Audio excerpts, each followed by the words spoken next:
Tem gente que a gente leva no carro e quando desce, leva com ela a pessoa que a gente achava que era.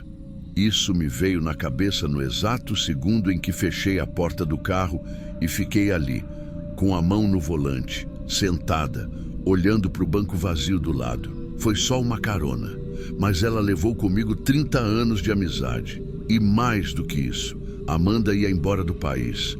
Ganhou uma bolsa, aquelas de pós-graduação chique, que ela sempre sonhou. A gente cresceu juntas. Mesma rua, mesma escola, mesmo armário dividido quando a vida apertava. Quando ela me contou da viagem, eu insisti.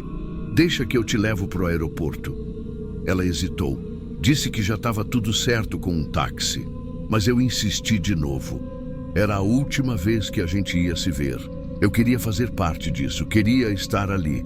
Acordei cedo no dia, preparei o carro como quem arruma o próprio coração. Passei pano no painel, coloquei aquele cheirinho que ela sempre dizia que parecia casa de vó rica e fiz uma playlist só com música que a gente ouvia quando éramos adolescentes.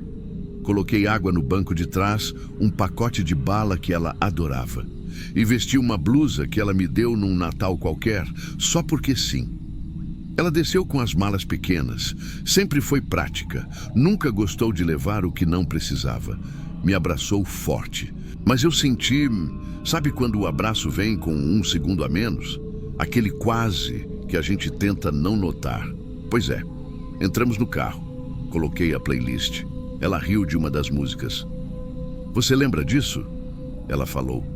E era como se a gente tivesse voltado direto para aquela varanda da casa da mãe dela, ouvindo rádio pirata, comendo bisnaguinha com requeijão.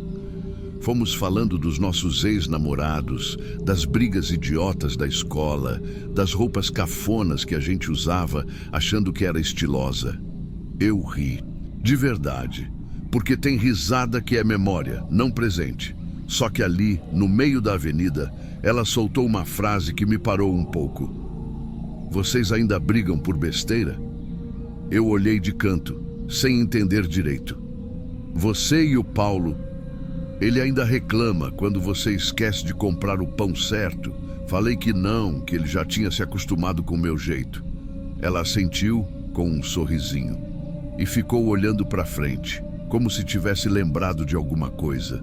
Mais à frente ela perguntou, ele ainda esquece as datas ou aprendeu a fingir que lembra? Aí foi quando meu corpo deu um pequeno atraso. Sabe aquele segundo em que o coração não acompanha o que você ouviu? Ela sabia que o Paulo sempre esquecia nosso aniversário de namoro, mas eu nunca contei isso, nunca, nem nas mensagens, nem nos cafés, porque era o tipo de coisa que eu escondia até de mim. O clima mudou. Não muito, mas mudou. A estrada seguiu. O sol descia na linha do vidro. A música ainda tocava, mas meu peito ficou pequeno. Ela falou de uma cicatriz. Ele ainda tem aquela marca na lateral da costela? Aquela que parece um ponto de interrogação? Aí não teve como. Porque aquela cicatriz, ele tem vergonha. Ele nunca tira a camiseta, nem na praia. Ele só mostrou para mim, uma única vez, na nossa primeira viagem juntos, antes de casar. Eu encostei o carro. Nem pensei. Ela me olhou, não assustada, nem surpresa. Me olhou como quem já esperava. O que está acontecendo aqui, Amanda? Ela virou o corpo para mim, devagar, sem culpa, sem tremor. Eu só queria saber se ele ainda pensava em mim. Essas palavras, elas são pequenas, mas o estrago é como um copo que cai dentro da alma da gente e quebra em silêncio. Só a gente escuta. Fiquei parada. Acho que nem pisquei. Ela seguiu. Eu não vim para me despedir de você, Denise. Eu vim para me despedir dele. Não sei descrever o que eu senti ali. Não foi ódio, não foi tristeza, foi um silêncio, um buraco, um como assim que não achava parede para bater. Amanda estava sentada do meu lado, a pessoa que segurou minha mão no velório da minha mãe, que foi madrinha da minha filha, que sabia o nome do meu medo e estava ali me olhando como quem joga fora um presente antigo. Ela virou o rosto para o vidro. Ele dizia que tinha perdido tudo, mas nunca te contou o que perdeu e ficou nisso. Não pediu desculpa, não chorou.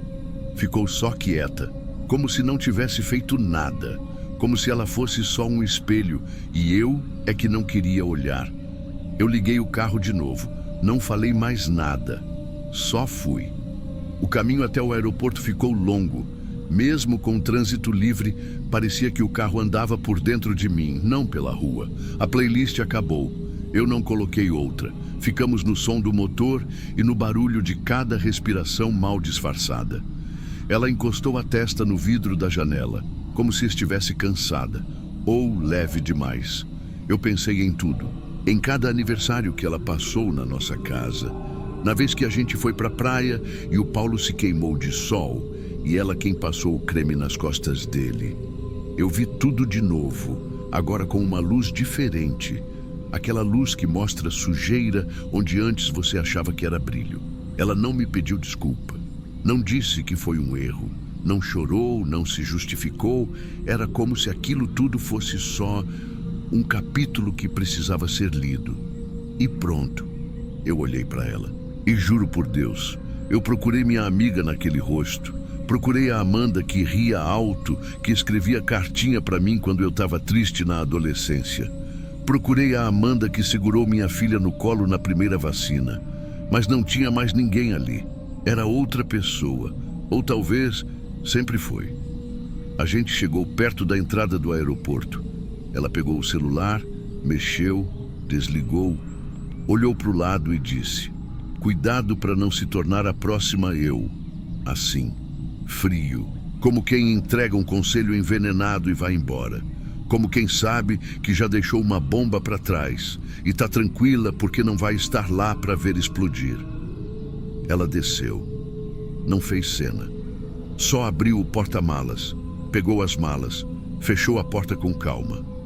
Não se despediu com um beijo, só com um olhar que eu nunca vou saber explicar. Era um misto de pena, de alívio e talvez de arrogância. Mas antes de fechar a porta, ela deixou algo no banco do carro. Um envelope, branco. Sem nome, sem selo, sem nada. Eu fiquei parada, o carro ainda ligado. Olhei o envelope como quem olha uma armadilha. Mas abri. Dentro, um teste de gravidez. Antigo, amarelado nas bordas, marcado como positivo. Atrás, uma frase escrita à mão, letra minúscula, caneta azul. Ele achou que eu tinha perdido, mas eu não perdi. Eu não chorei. Na hora, não. Meu corpo inteiro travou. Era como se eu tivesse sido empurrada para fora da minha própria vida. Voltei dirigindo no piloto automático. Cheguei em casa antes do Paulo. Fiz o jantar, coloquei minha filha para dormir. Quando ele chegou, me deu um beijo na testa. "Como foi o aeroporto?" Ele perguntou. Eu respondi, tranquilo. E naquela noite, foi a primeira vez que eu dormi ao lado de um estranho dentro da minha casa. Desde aquele dia, eu olho diferente para tudo, para os sorrisos, para os abraços, até para os silêncios. Aprendi que o pior tipo de faca é aquele que não faz barulho. Ela não pegou o voo. Fiquei sabendo dias depois. Desistiu da bolsa. Ninguém soube por quê, mas eu sei. Ela não precisava mais ir embora. Ela já tinha deixado o que queria. Desde aquele dia, eu nunca mais dormi do lado dele sem lembrar daquele bilhete. Se essa história ficou na sua cabeça, então já sabe. Tem muita coisa aqui que ninguém tem coragem de contar. Mas a gente conta. Se inscreve no canal e ativa o sininho, porque o próximo relato pode ser o que vai fazer você rever tudo que chama de confiança.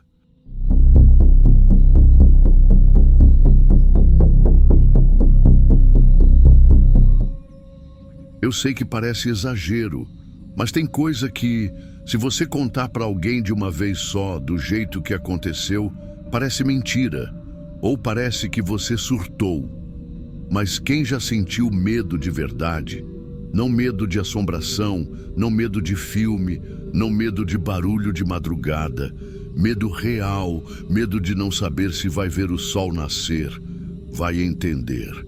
Eu tinha acabado de sair de um retiro da empresa. Fim de semana de dinâmica, palestrinha motivacional, aquelas coisas que colocam a gente num hotel no meio do mato para reconectar. Confesso que nem fui muito animado, mas no fim das contas, serviu para desligar a cabeça um pouco. Era domingo, fim de tarde, estrada vazia. Um trecho estadual ali entre duas cidades pequenas do Paraná, perto de Santo Antônio da Platina. Conheço bem o caminho, já tinha feito 1000 vezes. Tava tranquilo. Com o carro limpo, som ligado, janela meio aberta, cheiro de mato entrando. Sabe aquela paz? A última que eu ia sentir naquela noite. Foi num ponto onde a pista afina, sem acostamento, só um trecho de curva leve com barranco de um lado e mato do outro. E aí eu vi ele, um homem, parado, mochila nos ombros, olhando para o chão. De primeira, meu pé até aliviou o acelerador, mas a cabeça já veio com um alerta. Não para, segue, não se mete. Só que aí eu já tinha tirado o pé. E ele levantou a cabeça, olhou direto para mim. Não sei explicar, não foi um pedido. Foi tipo uma aceitação. Como se ele já soubesse que eu ia parar. E eu parei. Ele veio caminhando devagar, abriu a porta do carona e disse só: "Obrigado." Subiu, fechou a porta com calma e não falou mais nada. O cheiro dele me incomodou de cara. Não era fedor forte, era um cheiro seco, como de roupa guardada em lugar úmido. E suor velho. Aquela mistura que dá dor de cabeça depois de um tempo. Eu tentei quebrar o gelo. "Tá indo para onde?" Ele respondeu: "Mais para frente." Pensei em insistir, mas algo na forma como ele disse me travou. A voz dele era baixa, meio rouca, não parecia cansado, parecia economizando palavras. Deixei o som rolar. O rádio estava numa playlist instrumental, uns violões, uns pianos, mas começou a me incomodar também. Desliguei. Ficou só o barulho do carro e da estrada. Foi então que eu vi as mãos dele, a direita apoiada no joelho, a esquerda meio caída no colo. Tinha sangue seco escurecido já nas pontas dos dedos e por debaixo das unhas. Um corte velho no dorso da mão esquerda. Mas era sangue demais para ser só dele. A garganta travou. Os olhos não sabiam se voltavam para a pista ou continuavam ali. Eu olhei, ele olhou de volta e disse: "Não é meu." Com um sorriso sem dentes, sem simpatia, sem nada. Só um sorriso. E voltou a olhar para frente. Ali, naquele segundo, eu entendi que aquilo não era normal. Não era um andarilho, não era um trabalhador pedindo carona. Era outra coisa. Tentei me convencer de que podia estar enganado. Talvez o sangue fosse de bicho. Talvez o cara tivesse ajudado alguém, sei lá. Mas nada batia. Ninguém naquele estado, com aquele cheiro, com aquela calma, ficaria calado daquele jeito. Nem agradeceria só com um obrigado e sumiria em silêncio depois.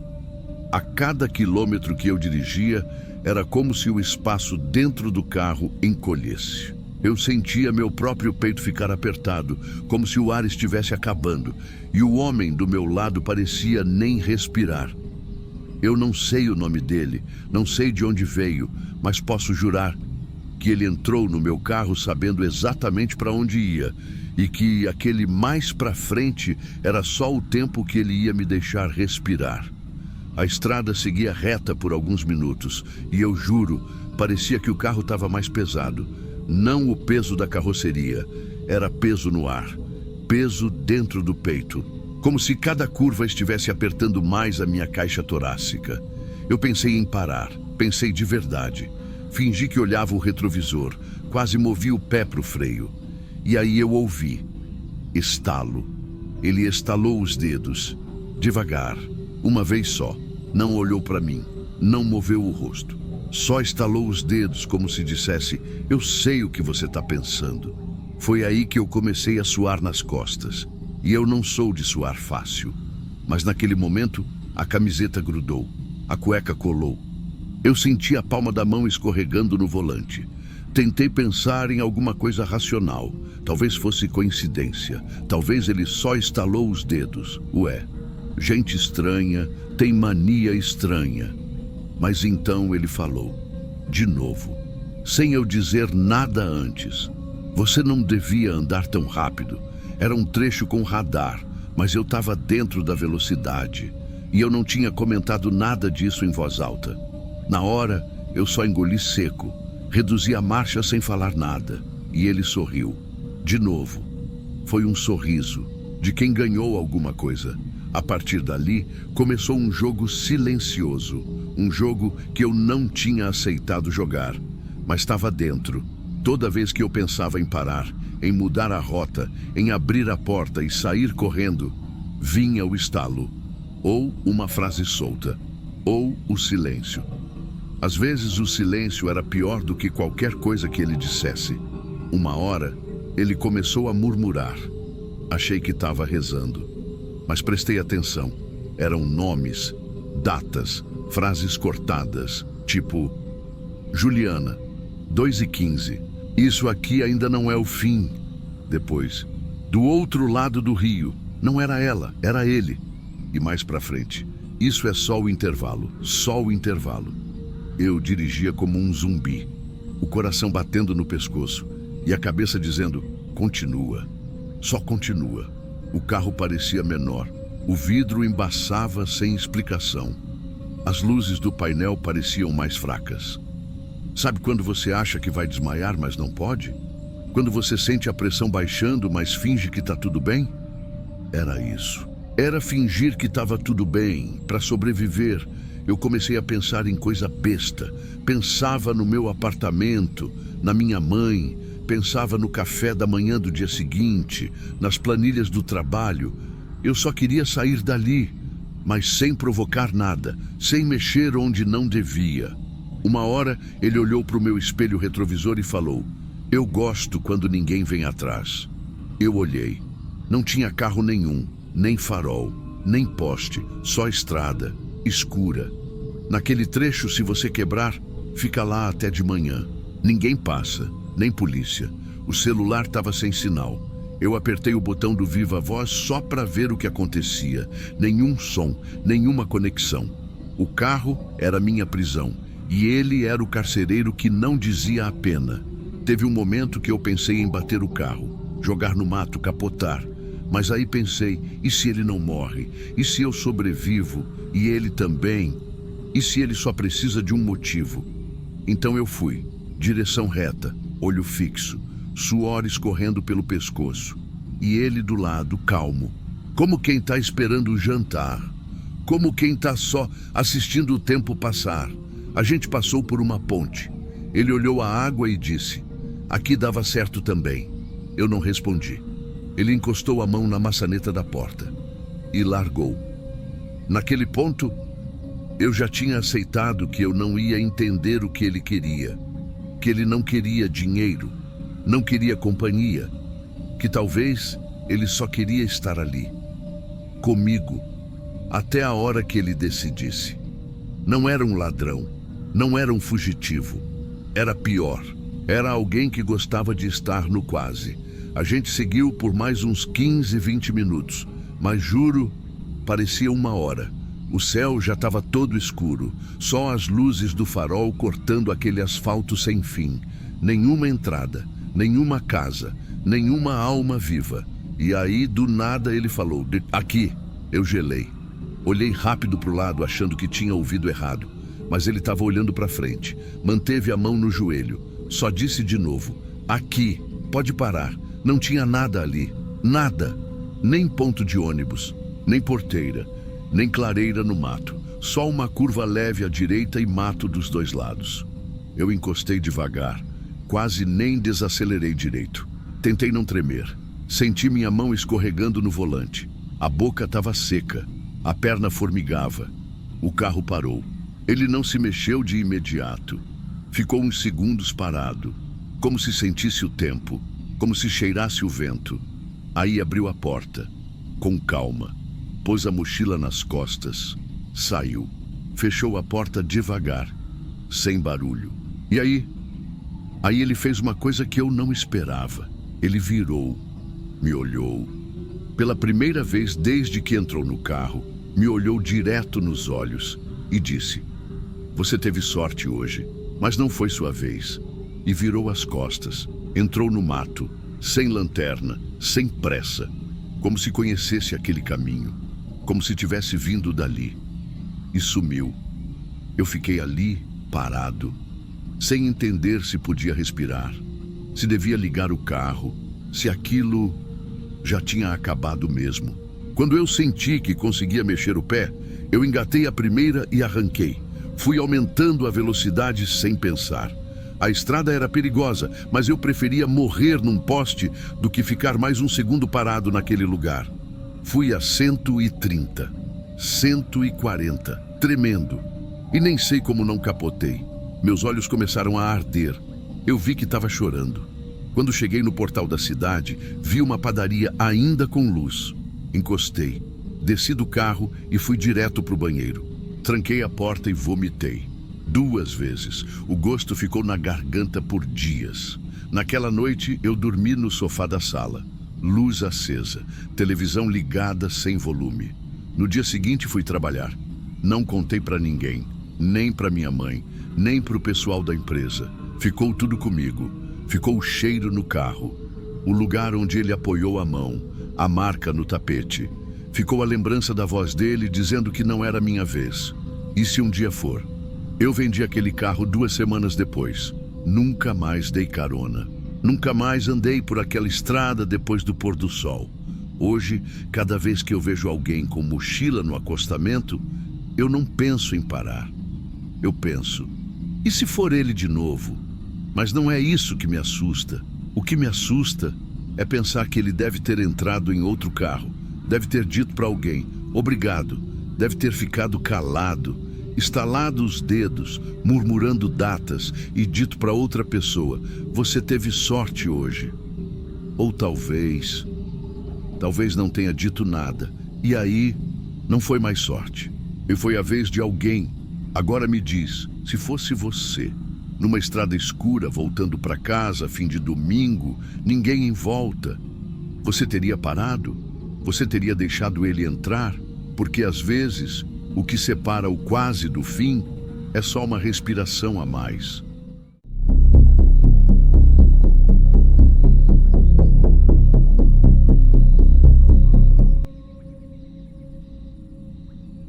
Tem carona que a gente dá achando que está salvando alguém.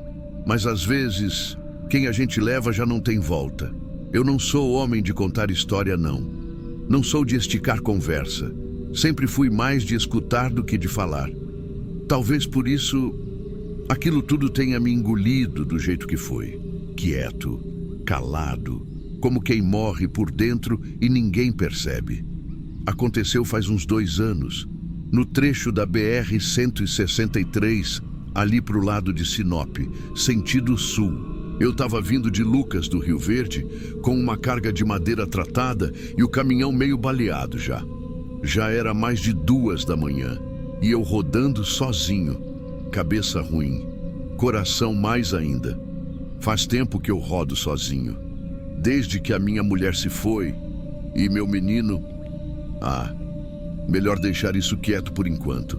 Aquela noite estava fria, neblina baixa, fininha, o rádio só chiava e às vezes sintonizava umas pregações que pareciam saídas do além. Eu estava meio grogue. Comi só um pastel engordurado num boteco em Sorriso e tentei empurrar o sono com café de garrafa. Aí me deu vontade de parar no acostamento para mijar. Quando desci, já com a lanterna ligada na testa, vi um homem parado a uns 20 metros do caminhão, de pé, com uma mochila no colo. Nem me aproximei direito, só levantei a lanterna e perguntei se estava tudo certo. Ele respondeu só, obrigado, foi só isso. Nem pediu carona, só disse obrigado e veio caminhando. Eu não sou de dar carona, ainda mais de madrugada, mas alguma coisa naquela figura, não sei te explicar. Ele não tinha cara de perdido, tinha cara de pronto para alguma coisa. Ele abriu a porta do carona, subiu, ajeitou a mochila no colo e encostou a cabeça no banco, fechou os olhos e ficou assim mesmo, do jeito que entrou. Pensei, cansado, dormiu e toquei o caminhão. Tinha mais umas 3 horas de viagem ainda. Eu tentei conversar. Perguntei se estava indo para Cuiabá, se tinha alguém esperando. Falei da estrada, comentei do jogo que escutei no rádio mais cedo. Falei até do diesel que estava pela hora da morte. Nada. Nenhuma palavra. Nenhum resmungo. Estranhei, claro, mas vai ver, o cara era desses calados. Gente que não gosta de papo. Ainda assim, alguma coisa me deixou com a nuca arrepiada. Porque ele não se mexia. Não é modo de dizer. Ele não se mexia mesmo. Nem para trocar de posição. Nem para olhar o lado de fora da estrada. Nem para coçar o nariz, cruzar as pernas. Nada. Eu comecei a achar que ele estava dormindo pesado. Ou que tinha tomado alguma coisa. Ofereci água, encostando devagar a garrafinha no braço dele. E quando encostei, a mão dele parecia dura, como madeira, e gelada, muito gelada. Pensei em parar ali mesmo, mas era um trecho de mata dos dois lados. Preferi seguir até um posto que eu lembrava, uns 20 quilômetros para frente. Já ia dar umas 3 da manhã. A estrada estava vazia. O som do motor e do rádio chiando, e ele ali do lado, imóvel. Era como se eu estivesse levando uma estátua. Uma hora eu pensei, e se esse homem está morto? Juro por tudo que me restou, que essa ideia me bateu forte. E aí, como um estalo, me veio a imagem da mão do meu filho. Nos últimos dias no hospital, eu passava o dedo na mãozinha dele. E ela também estava assim, viva, mas longe, fria, sem volta. Quando cheguei no posto, parei. Era um daqueles postos grandes, mas tudo apagado. Só os postes altos de luz do lado de fora davam uma claridade esquisita. Desci. Dei a volta no caminhão. Abri a porta devagar, sem querer encostar muito. O corpo dele estava exatamente como antes. Cabeça levemente encostada, mochila no colo, mãos sobrepostas. Mas agora, com a luz direta, dava para ver o rosto. Branco, inchado. Olhos entreabertos, mas secos, como se estivesse olhando coisa demais por dentro. Eu não gritei. Eu não chorei. Eu só fiquei ali, olhando aquilo. Até hoje eu não sei por quanto tempo eu fiquei em pé, segurando a porta aberta. O tempo parece que parou naquela hora. Eu só consegui voltar a me mexer quando vi um papel meio amassado no bolso da camisa dele. Era um bilhete. O papel estava dobrado 2 vezes, meio úmido nas bordas. Não era uma carta bonita, nem bem escrita, mas tinha uma coisa ali. Um peso que eu senti antes mesmo de abrir. A letra era trêmula, feita de caneta azul, toda inclinada para o lado esquerdo. Estava escrito assim: se você leu isso, é porque me trouxe até onde eu precisava ir. Desculpa ter te escolhido. Era melhor você do que meu filho. Eu reli aquilo umas 4 vezes. A primeira vez, eu achei que estava entendendo errado. Na segunda, eu comecei a tremer. Na terceira, eu olhei de novo para o rosto dele, como se alguma resposta fosse aparecer. Na quarta, eu só sentei no chão e fiquei olhando o asfalto. Era melhor você do que meu filho. Essa frase não sai mais da minha cabeça até hoje. Eu não sei quem era o homem, não sei quem era o filho, nem onde era onde eu precisava ir. Mas eu entendi uma coisa. Aquele homem não queria morrer sozinho. Ele carregou a própria morte no colo, sentadinho do meu lado, e me deixou levar. Como quem escolhe o caminhão certo para terminar um caminho que ninguém mais queria ver. Os policiais chegaram depois de um tempo. Fizeram perguntas, mexeram no corpo, recolheram os documentos. Eu não quis perguntar nada, nem quis saber nome, porque, para mim, se eu desse nome àquilo, ia ter que dar também explicação. E não tem. Não tem explicação.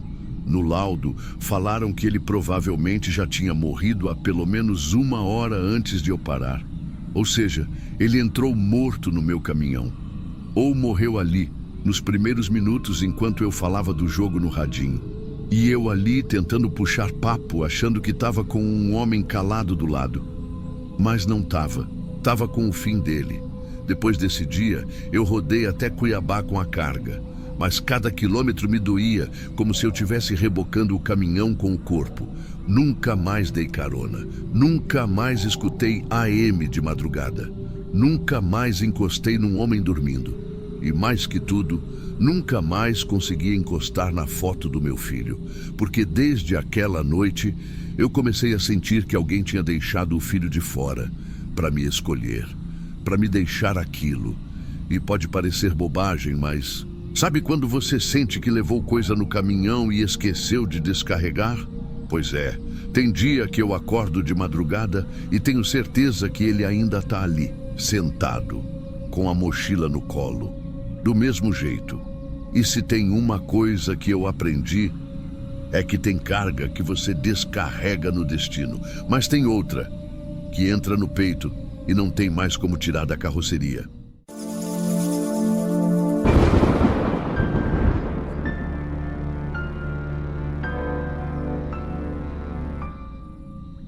Tem carona que não é para quem está na beira da estrada. É para quem ficou no nosso passado, parado num ponto que a gente fingiu que esqueceu. Eu sempre acreditei que tem certos silêncios que são mais barulhentos que grito. Silêncios que a gente carrega como uma dívida que não vence nunca. E não importa quantas noites a gente tente esquecer, tem coisa que espera a gente lá na frente, numa curva, numa lembrança, ou num banco do carona. Esse dia, eu não devia estar na estrada. Era uma quinta-feira abafada de agosto, o tipo de calor que gruda na roupa e na alma. Mas eu prometi que ia visitar Dona Áurea. Ela era uma das minhas pacientes mais antigas, já com Alzheimer avançado, internada num lugar simples, entre as cidades de Joviânia e Vicentinópolis, no interior de Goiás. Mesmo sem me reconhecer mais, ela sorria toda vez que ouvia minha voz. Só que nos últimos meses, começou a repetir uma frase que me deixava sem chão. Você me viu ali na beira da estrada? Às vezes ela dizia olhando para o teto, às vezes com o olho fixo na parede. Aquilo me dava um arrepio difícil de explicar, mas eu sempre dizia que sim, mesmo sem saber o que ela queria dizer com aquilo. Peguei o carro no final da tarde. O céu estava pesado, aquela luz feia de dia que quer virar noite. A estrada estava vazia, só uns caminhões voltando de algum carregamento e o som abafado dos pneus no asfalto rachado. Foi quando eu vi ele.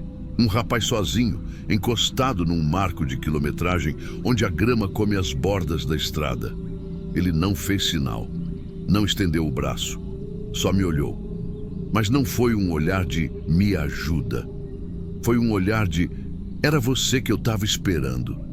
Eu não devia ter parado. Eu sei disso, mas alguma coisa em mim freou, como se o carro tivesse decidido sozinho. Ele entrou sem dizer muita coisa. Era magro, pele bem morena, uns 20 e poucos anos. Ajeitou a mochila no colo, olhou para frente e disse: "Obrigado. Eu precisava muito te ver." Eu não respondi nada na hora. Só continuei dirigindo, mas meu coração já estava tropeçando dentro do peito. "A senhora vai até a cidade?" Ele perguntou, depois de um tempo em silêncio. "Tô indo visitar uma amiga", eu disse. "Uma senhora internada." Ele assentiu com a cabeça. Aí veio a primeira pergunta que me desmontou. "A senhora tem filhos?" Demorei um pouco. Não era uma pergunta nova, mas ali teve um peso. Eu tive meus planos, mas a vida... Não terminei a frase. Ele virou o rosto devagar. Olhou pela janela, como se estivesse vendo uma lembrança passando do lado de fora. "Teve uma época que eu desenhava muito", ele disse. "Eu morava num lugar com outras crianças. Cada um tinha uma mania. A minha era desenhar o rosto da minha mãe. Só que eu nunca soube se era o rosto dela mesmo, ou se era o que eu queria que ela tivesse. Meu pé pesou no acelerador. Eu queria chegar logo, mas algo me segurava ali, no tempo." Ele continuou. Uma vez, uma psicóloga perguntou por que eu só desenhava mulher, e eu falei que era o único rosto que me fazia sentir seguro. A senhora entende isso? Eu não consegui responder, eu só apertava o volante, porque naquele momento ele começou a descrever o rosto dos desenhos. E era parecido demais com o meu. Ele ainda falou: a senhora já tentou esquecer alguém por tanto tempo que esqueceu até o motivo de ter esquecido? Aquela pergunta foi um tiro no escuro do meu peito, porque eu não tinha resposta. Ou pior, tinha, mas não queria ouvir. Eu olhei para o rosto dele pelo retrovisor. Ele estava calmo, não tinha raiva, mas tinha algo no olhar que me lembrava alguém. Desculpa, qual o seu nome mesmo? Eu arrisquei perguntar. Ele não respondeu, só sorriu e desviou o olhar. Foi quando ele começou a falar da minha casa. Aquela estante da sala tem um porta-retrato virado para a parede. Uma foto preta e branca de uma criança. Eu comecei a tremer. Ele falou do cobertor azul guardado na última gaveta da cômoda. Aquele que ainda tem cheiro de leite azedo, sabe? Eu parei o carro, no meio da estrada, as luzes do painel piscando. Quem é você? Ele me olhou com uma expressão doce, sem dor, sem raiva. Só um pouco de saudade, talvez. E disse: naquela última vez, eu achei que a senhora ia voltar. Eu virei o rosto para o banco do lado. Estava vazio. O banco do carona estava vazio. Mas o banco tinha calor. Estava afundado. Como se alguém ainda estivesse ali. Juro que senti o peso no estofado. Como se o corpo dele tivesse acabado de levantar. Só que não tinha mais ninguém. Eu fiquei parada, sem conseguir sair, sem conseguir engatar a marcha. Aquela última frase dele ainda rodava na minha cabeça. Naquela última vez, eu achei que a senhora ia voltar. O som da estrada sumiu. Não passava mais nenhum carro. E o mundo, por alguns segundos, parecia que tinha segurado o fôlego. Só para me obrigar a encarar aquilo que eu tentei esquecer a vida inteira. Meu braço tremia quando fui abrir o porta-luvas, como se eu estivesse procurando uma desculpa, um papel, um chiclete, qualquer coisa que me tirasse daquela paralisia. Foi aí que eu vi. No banco, dobrado com tanto cuidado, estava um papel colorido. Um desenho de criança, folha de caderno. Um rosto de mulher com cabelo comprido, 2 olhos grandes demais e um sorriso meio torto. Na mão da mulher, uma flor vermelha. E no canto inferior da folha, a letra trêmula, típica de criança que ainda está aprendendo a escrever. Para mamãe, João Gabriel. Aquele nome. Eu não ouvia em voz alta fazia mais de 20 anos. Não tem nada nesse mundo que prepare alguém para isso. Nada. A garganta seca, o suor gelado. Não foi medo. Foi uma espécie de luto que nasce de novo.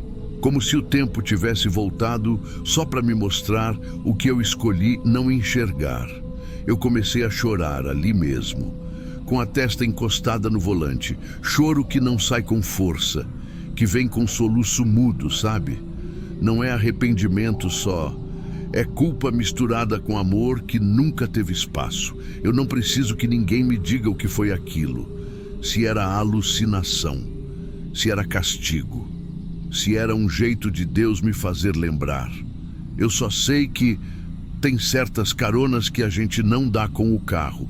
A gente dá com o coração, com o peso que carrega, com a memória que fingiu que não doía mais. Voltei para casa naquela noite e fiquei horas sentada na cama, o desenho ainda na minha mão.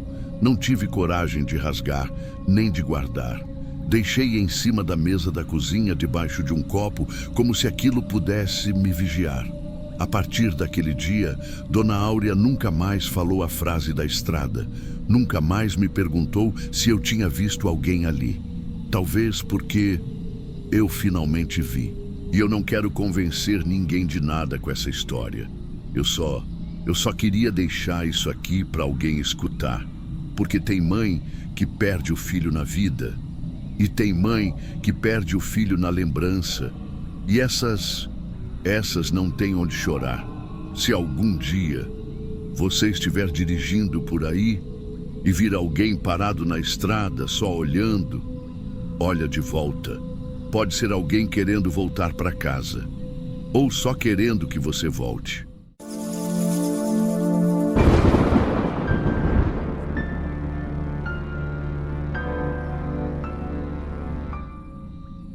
Na estrada, tudo que a gente deixa para trás, uma hora resolve voltar. Às vezes andando, às vezes sentado bem ali no banco do carona.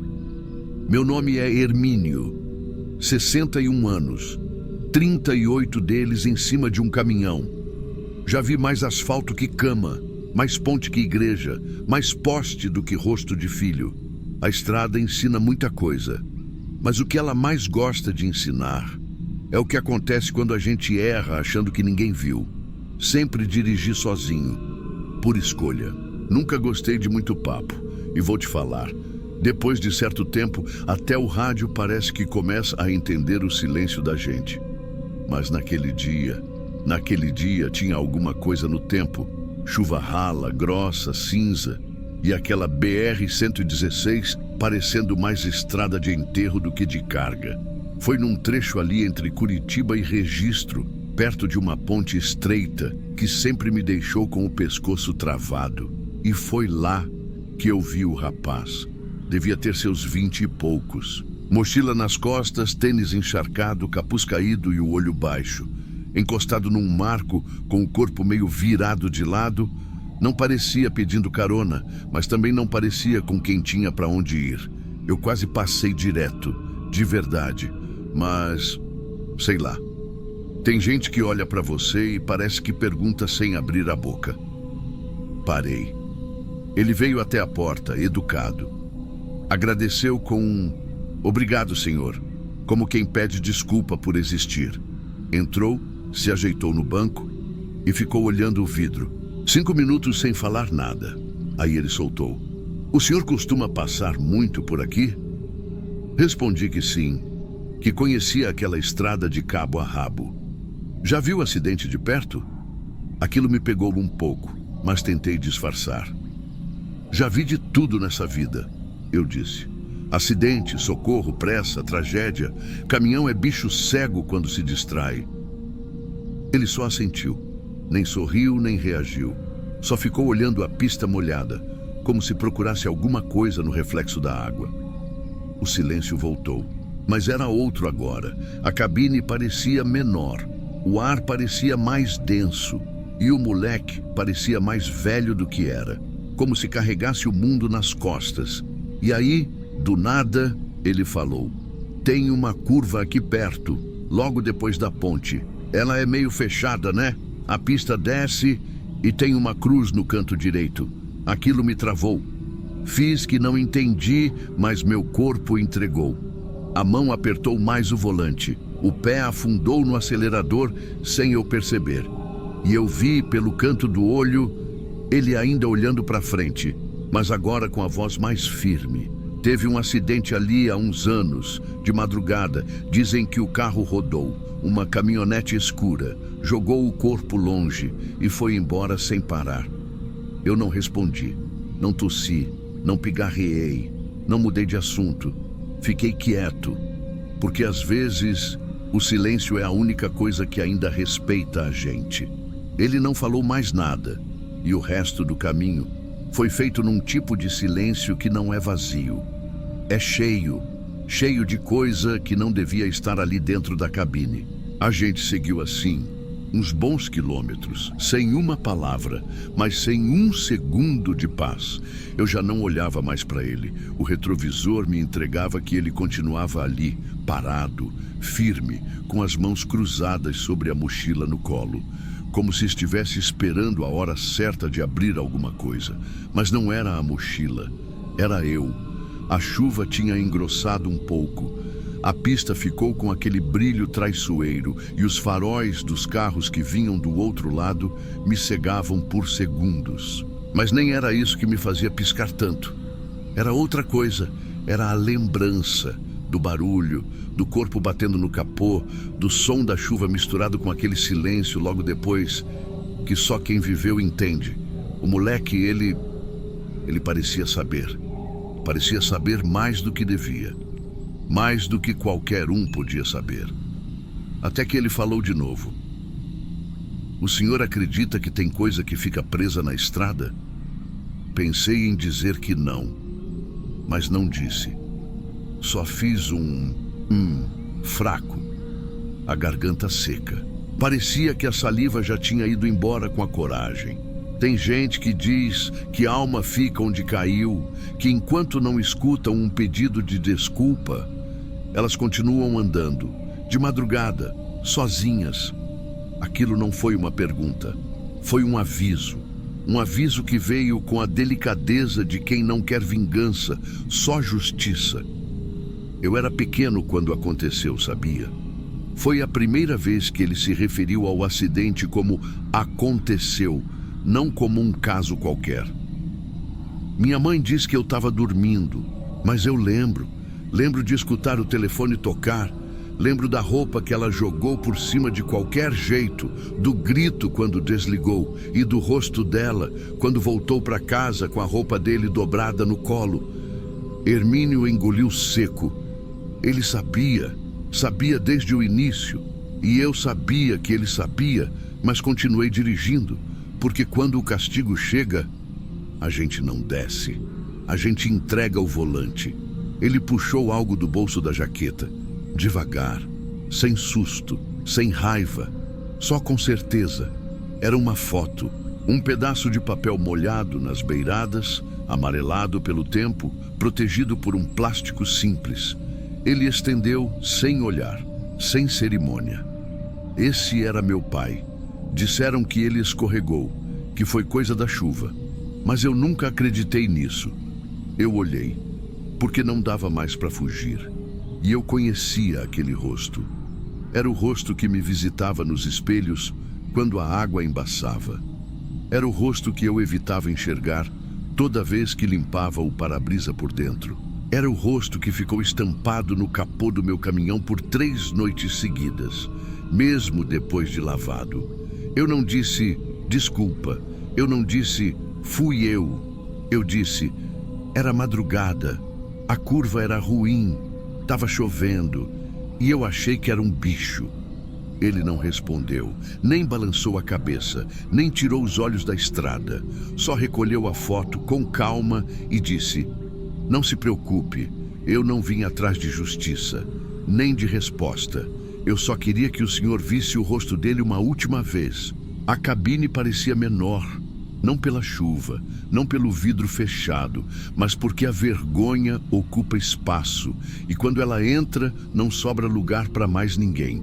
Depois disso, a estrada parece que mudou, não o asfalto, não o caminho, mas o som do motor, o peso do volante, até o banco onde eu sempre me sentava como dono da boleia, parecia que já não era meu.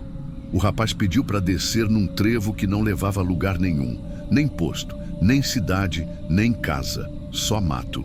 E um ponto de ônibus velho, meio tombado, onde o vento balançava uma fita amarela desbotada, daquelas de interdição antiga. Eu disse que podia levar ele até a próxima cidade, que era perto. Ele agradeceu, mas disse, aqui tá bom. Já viu o que eu precisava ver. E desceu, sem raiva, sem pressa. Ficou ali parado, debaixo da chuva fina, enquanto eu engatava a primeira com a mão tremendo. Eu ainda estava com a foto no colo. Aquela mesma que ele me mostrou. Aquela que tinha o homem que eu jurei, por 20 anos, que era só mais uma sombra no retrovisor. Tentei devolver. Abri a janela e chamei. Mas ele já tinha virado de costas, a mochila nas costas, o passo firme e a mesma calma que ele carregou desde que entrou no meu caminhão. A estrada seguiu, mas o tempo não. Desde aquele dia, eu voltei para a cabine do meu caminhão, diferente. O banco continua o mesmo, o volante também. Mas tem uma coisa ali agora, uma coisa que nunca mais saiu, a foto. Ela ficou no painel. Mesmo depois que a chuva parou, mesmo depois que o caminhão passou por lava rápido, oficina, revisão, mesmo depois que eu pensei em jogar fora, não consegui. Tá ali, encaixada numa frestinha do rádio velho, me olhando, toda vez que eu giro a chave. Tem gente que acha que o castigo vem na hora, que é grito, punição, cadeia, manchete de jornal. Não é. O castigo, quando vem do jeito certo, é silencioso. É quando a verdade não grita. Ela senta do teu lado, olha no fundo do teu olho e depois desce, sem dizer mais nada. Mas deixa a porta aberta para entrar o que mais te assusta, o arrependimento que chega tarde demais. Então, se algum dia você ouvir falar de um caminhoneiro velho que anda com uma foto no painel, um rosto sério, de bigode aparado, camisa aberta no botão de cima, não pergunta, só respeita. Porque tem coisa que a estrada ensina e tem coisa que ela cobra. E quando ela cobra, ela manda de volta exatamente o que você deixou para trás.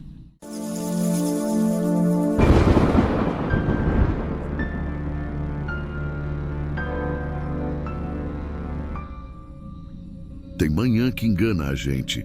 Você acorda, sente o cheiro do café da vizinha, o barulho do portão arrastando, o canto dos passarinhos que aparecem ali todo dia e acha que o mundo vai ser o mesmo, que não tem nada novo esperando, que o passado ficou mesmo lá atrás. Eu estava só indo pegar uns exames no centro, coisa de rotina, dessas que a gente faz depois dos 60, quando o corpo começa a querer conversar com a gente mais do que devia. Eu tenho artrose. A pressão brinca de roda com o ponteiro do aparelho e depois daquele AVC que me tirou da sala de aula, tudo desacelerou de um jeito que eu ainda não aprendi a gostar. O carro ainda é o mesmo, um Santana 97, banco de couro rasgado só do meu lado. Do outro ainda tá firme. Um aluno meu que limpava carro aqui na rua me disse uma vez que dava sorte ter banco desigual. É igual gente, professor. Um lado é mais vivido que o outro. Naquele dia, o céu estava limpo. Estrada de chão batido, mas seca, sem barro. E no meio do nada, lá no trecho entre o bairro rural e a zona urbana, vi um rapaz andando. Mochila nas costas, camisa clara, calça jeans limpa. Devia ter uns 20 e poucos anos. Caminhava devagar, sem olhar para o celular, sem fone no ouvido. Só ele e o caminho. Parei do lado, abri o vidro. Vai até o centro? Ele olhou para mim meio surpreso, mas sorriu. Vou sim, senhor. Se não for incômodo, entra aí. A estrada tá ruim para pé. Ele entrou, ajeitou a mochila no colo e fechou a porta com cuidado.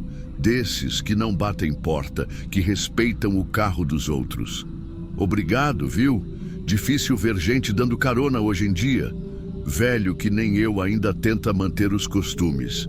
Ele sorriu e depois comentou: esse Santana é igualzinho o que meu avô tinha. Mesma alavanca de seta gasta, mesma mancha no painel. Igual. Fiquei com vontade de rir. Era mesmo. Igual. É carro de guerra, já viu muita coisa. A gente andou um pouco em silêncio, o rádio estava desligado, o vento entrava devagar, tudo parecia tranquilo, tudo parecia igual a sempre. Aí ele perguntou: o senhor deu aula na Escola Estadual dos Palmares, né? Eu não sei porquê, mas a pergunta me apertou de leve. Mas respondi: dei sim, por muitos anos. Foi ali que passei a maior parte da minha vida. Minha mãe estudou lá. Eu morei no bairro até uns anos atrás. O senhor devia conhecer todo mundo, né? Ah, mais ou menos. Tanta gente passou por ali. Ele fez que sim com a cabeça e ficou quieto por um tempo, até perguntar: o senhor lembra de um menino que gaguejava na sala? Ele era bem magrinho, usava uma blusa sempre grande demais. E às vezes ficava vermelho quando tinha que ler em voz alta. Aquilo me pegou desprevenido. Dei uma risadinha sem graça. Filho, gaguejar naquela época era até comum. Tinha uns 2 ou 3 em cada turma. Esse aí, ele sentava no fundo, ficava de cabeça baixa. E um dia, acho que foi numa aula de ciências, ele disse uma palavra errada. A turma riu. O senhor riu também, mas diferente, meio sem querer. Silêncio. E aí um apelido nasceu, só 2 sílabas, mas ficou, colou. Eu apertei o volante, nem sabia por quê. Comecei a falar de outra coisa. Esse bairro tá crescendo, né? Fizeram até praça nova na frente do mercadinho. Era só mato ali antes. Mas ele não respondeu, só ficou olhando pela janela. Até que disse, quase como se fosse para si mesmo: teve um menino que tentou se enforcar no banheiro da quadra, 2007. Usaram o cordão do jaleco. Ele foi socorrido a tempo, mas quando voltou para a aula, ninguém chamou ele pelo nome de verdade. Eu juro que senti o estômago virar. Eu não lembro disso, não. Isso deve ter sido exagero da molecada. Ele virou para mim devagar. Tinha um sorriso, mas era um daqueles sorrisos que a gente não entende direito. Pode ser. A gente só guarda o que importa, né? Eu não sei explicar o que aconteceu dentro de mim depois daquela frase. A gente só guarda o que importa, né? A estrada era a mesma. O sol ainda estava no mesmo lugar, mas parecia que o ar tinha ficado mais pesado dentro do carro. Eu ajeitei o banco, mexi no ar-condicionado, que nem estava ligado, e fingi que estava tudo normal. Ele voltou a olhar para a estrada e foi falando de um jeito tão calmo, quase como se estivesse lembrando de um filme antigo. Aquele banheiro da quadra, ele tinha um vidro quebrado bem no canto de cima. Quando chovia, molhava tudo lá dentro. E às vezes os meninos trancavam os mais novos lá dentro, para ensinar a ser homem. Eu respirei fundo. Moleque é cruel mesmo, mas isso acontece em toda escola. A gente fazia o que dava com o que tinha. Ele não me respondeu. A estrada seguia. Os carros vinham, passavam, sumiam. E aquele silêncio. Parecia que cada minuto que ele passava quieto, eu ouvia mais coisa na minha cabeça. O senhor lembra de uma redação sobre profissão? Ele disse de repente. Que o tema era: o que você quer ser quando crescer? Eu senti a garganta secar. Teve um menino que escreveu que queria ser invisível, e o senhor corrigiu com caneta vermelha. Disse que isso não era profissão. Eu não lembro de ter feito isso, mas também não consigo jurar que não. Eu dava aula para 7 turmas diferentes. Tentei justificar. Corrigia mais de 200 redações por mês. Ele assentiu, com calma. Sim, eu imagino. E ficou um tempo em silêncio. Depois disse: a mãe desse menino foi na escola uma vez. Estava com vergonha. Pediu para conversar com o professor de ciências, mas disseram que o senhor estava com a agenda cheia. Ela chorou na secretaria. Pediram para ela voltar outro dia. Ela não voltou. Eu olhei para o rapaz. O rosto dele era comum. Nada chamava a atenção, mas tinha algo no jeito de falar que me fazia lembrar, não de um rosto, mas de um olhar de alguém que já tinha estado sentado no fundo da minha sala, quieto, com medo, mas eu não conseguia ligar os pontos. Era como se meu cérebro estivesse me protegendo. Eu me agarrei em frases prontas, daquelas que a gente fala para limpar a consciência. Eu sempre fui um bom professor. Eu dava bronca em quem fazia bullying. Sempre falei que a sala era lugar de respeito. Ele me olhou de novo. Sim, o senhor falava isso. Pausa. Mas só quando era alguém importante apanhando. Aquilo me cortou como faca sem ponta. Como assim importante? Os filhos dos coordenadores, dos amigos, dos que sabiam responder certo, os que riam das piadas do senhor. Esses eram defendidos, os outros viravam apelido ou silêncio. Eu tentei rir, tentei mesmo, mas saiu um negócio seco, quase tossido. Você fala com uma convicção que parece até que estava lá. Eu estava. A frase veio com um peso que só eu senti, porque ele disse isso, como quem fecha um armário, com firmeza, sem gritar, só fechou, e pronto. Eu fiquei sem resposta, e sem saber por quê, comecei a suar. Suar mesmo, na testa, no pescoço, na mão que segurava o volante. Olha, eu disse depois de um tempo, tem coisa que a gente realmente não lembra. Muita coisa passou por mim ali. Eu não tinha como guardar tudo. Ele não discordou. Só disse: eu também achava que não tinha como guardar, mas a dor guarda por você, mesmo que você não queira. A cidade começou a aparecer no horizonte. As casas, os prédios baixos, o posto de gasolina da entrada. O som mudou, a estrada virou asfalto. E eu percebi, pela primeira vez, que eu queria que aquela carona acabasse logo. A gente entrou na cidade e eu fui diminuindo o som do carro, que já estava desligado. Sei lá por quê. Acho que foi instinto. Como se eu precisasse ouvir melhor o silêncio entre as palavras. Ele ajeitou a mochila no colo e olhou ao redor. Pode me deixar ali perto da antiga rodoviária, por favor. Vou a pé o resto. Claro, eu disse. Mas minha voz saiu falha, como se estivesse vindo de outro lugar. Cheguei perto da esquina e parei. Ele não abriu a porta de imediato. Ficou alguns segundos ali, olhando para o para-brisa.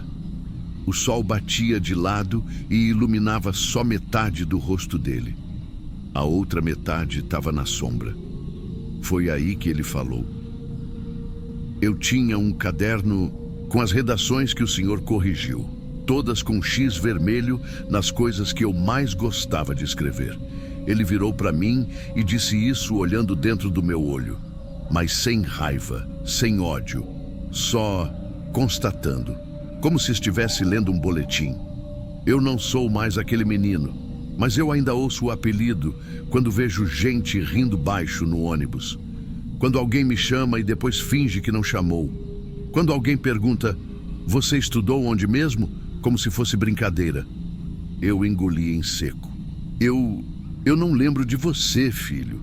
Ele sorriu, mas foi um sorriso triste. O tipo de sorriso que vem depois de você aceitar que não vai ter pedido de desculpa nenhum. Eu sei. Esse é o ponto. Ele abriu a porta com cuidado, saiu e antes de fechar, disse baixinho: obrigado pela carona, professor. A porta bateu suave. Ele foi andando devagar, mochila nas costas, mesmo o passo calmo de antes. Eu fiquei parado por uns minutos, com as mãos ainda no volante, a respiração presa. O suor descendo pelas costas, mesmo com o ar fresco da manhã. Foi só quando fui ajeitar o banco do passageiro, não sei porquê, que vi. Tava ali, dobrado com cuidado. Um papel antigo, a ponta já amarelada. Era um boletim escolar. Desdobrei com a mão tremendo. O nome veio primeiro que tudo.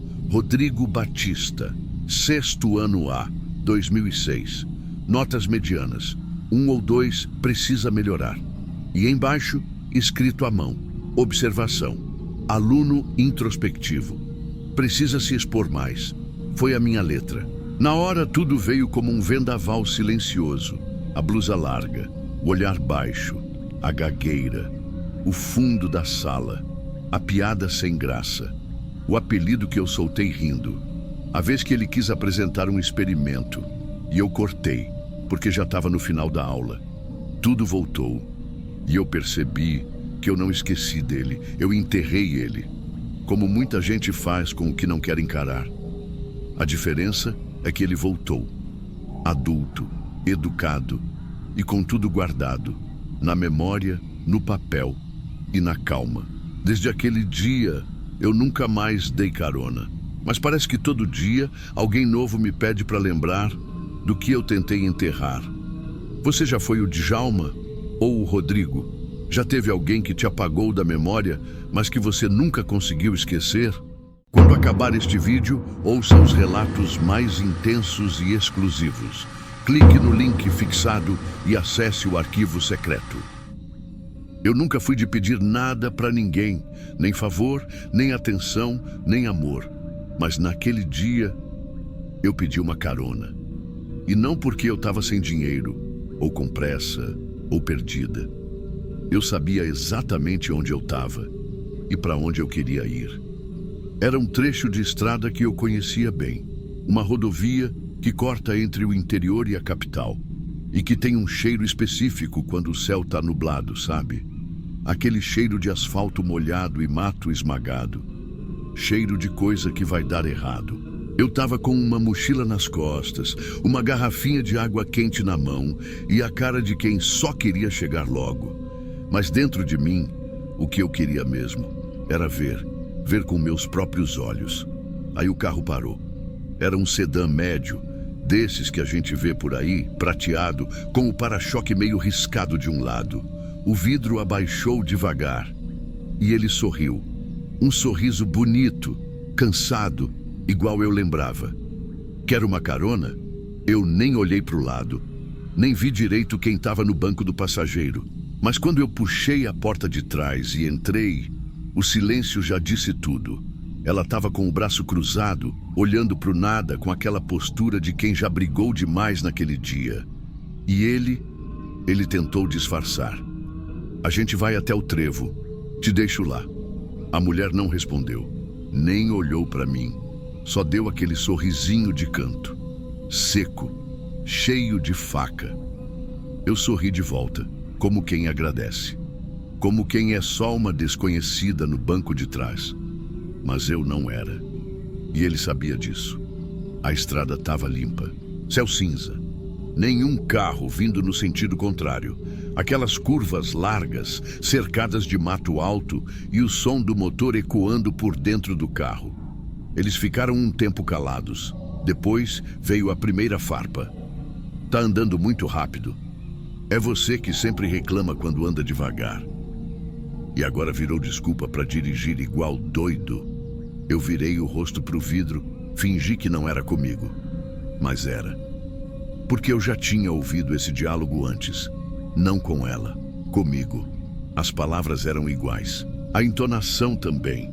E foi ali que eu percebi. Ele não era grosso só com ela. Ele era assim com todo mundo. Mas sabe o que é mais triste? Mesmo assim, eu ainda queria entender como ela era. Se ela era melhor do que eu. Se valia mais. Se fazia ele sorrir de verdade. Ou se sofria igual. No banco de trás, eu puxei a garrafinha da mochila. Tomei um gole de água morna, como quem tenta apagar uma sede que não é física. A esposa tossiu. Disse, fecha um pouco esse vidro. Tá entrando poeira. E eu fechei, sem discutir. Com um sorriso que só ela não viu. Mas ele viu. A estrada foi seguindo e eu joguei minha primeira isca. Nossa, esse trecho é bonito assim, né? Na última vez que passei aqui, estava tudo seco.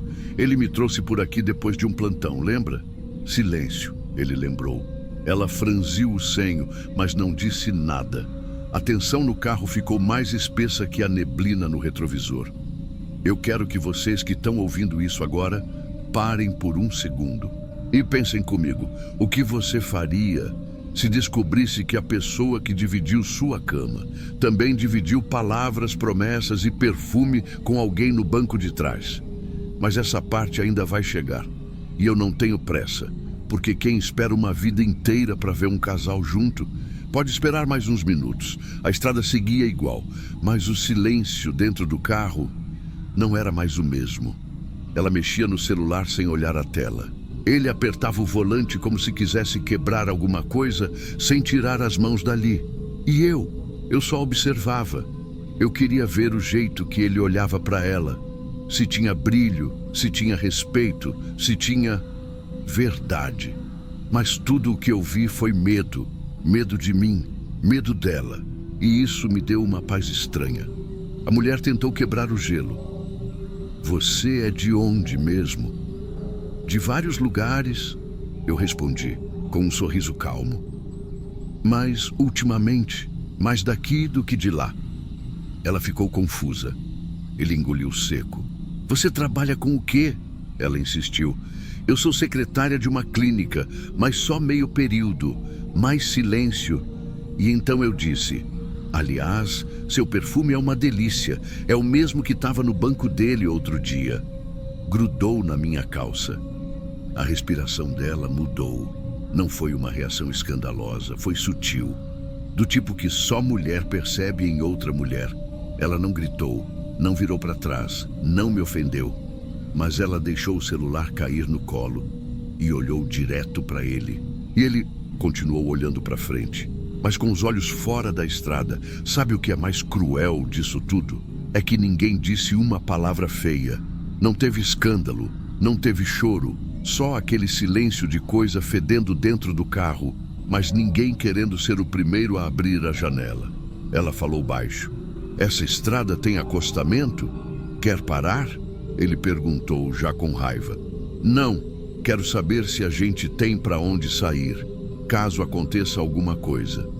Eu fechei os olhos devagar, não de medo, nem de culpa. Foi mais de satisfação, porque ali eu vi que ela estava sentindo o que eu senti por meses, a dúvida queimando por dentro, a certeza que chega sem aviso, o nome da outra engasgado na garganta. Mas eu nunca fui a outra, viu? Nunca tive título, nunca tive aviso. Ele só aparecia quando ela sumia. E eu aceitava, porque às vezes a gente se contenta com migalha, quando nunca teve um banquete. Teve uma hora que ela se virou de novo. Já te vi em algum lugar? Eu sorri.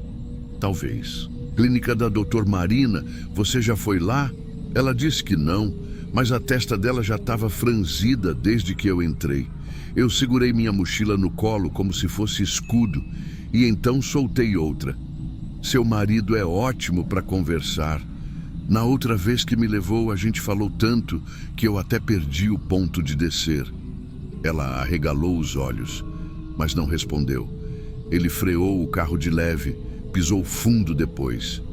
Eu acho que ele queria que eu descesse, mas não podia mandar. Porque agora, mandar seria confirmar. E vocês que estão ouvindo até aqui, já escolheram de que lado estão? Da esposa, do marido, de mim? Cuidado, porque nesse tipo de história, ninguém tá limpo. Todo mundo tá mentindo para alguém, inclusive para si mesmo.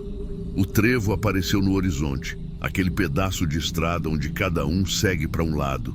Ele perguntou com a voz arranhada, pode deixar aqui? Eu olhei pela janela. Não tinha ponto, nem sombra, mas tinha o que eu precisava. Fim de linha. Pode sim, aqui tá ótimo. Ele parou o carro devagar, talvez torcendo para eu não dizer mais nada. Eu abri a porta, ajeitei a mochila nas costas, olhei para os dois, como quem agradece. Mas antes de sair, ela me chamou. Você conhece ele de onde mesmo? Eu não respondi de imediato. Parei com a porta meio aberta, olhei para frente. Ele estava imóvel, com as duas mãos no volante, pálido. E então eu disse, de lugar nenhum. A gente só se encontra quando ele não está com você. Fechei a porta devagar. Ela bateu com aquele barulho seco que só porta de verdade tem, quando a gente fecha de vez. Eu não olhei para trás, nem precisei, porque eu sabia que naquele carro o silêncio ia durar mais do que a viagem inteira e que talvez ali não fosse acabar. Ia virar peso, mancha, eco. E antes que vocês pensem que foi vingança, que eu quis machucar, que eu planejei tudo, não foi. Não teve briga, não teve ameaça, não teve grito. Teve só um desejo antigo, de ver, de entender, de comparar. Ele dizia que brigava comigo porque eu era difícil, porque eu provocava, porque eu fazia ele perder a cabeça. E eu acreditei nisso por um bom tempo. Acreditava que era culpa minha, que com ela era diferente, que ela era calma, serena, perfeita. Mas ali, vendo os dois juntos, vendo ela abaixar a cabeça, segurar o choro e calar o grito, eu entendi. Ele não muda, ele só repete, com todo mundo. Então não foi por vingança, foi só curiosidade. Eu precisava ver se ele brigava com ela, do mesmo jeito que brigava comigo. E viu? Brigava sim,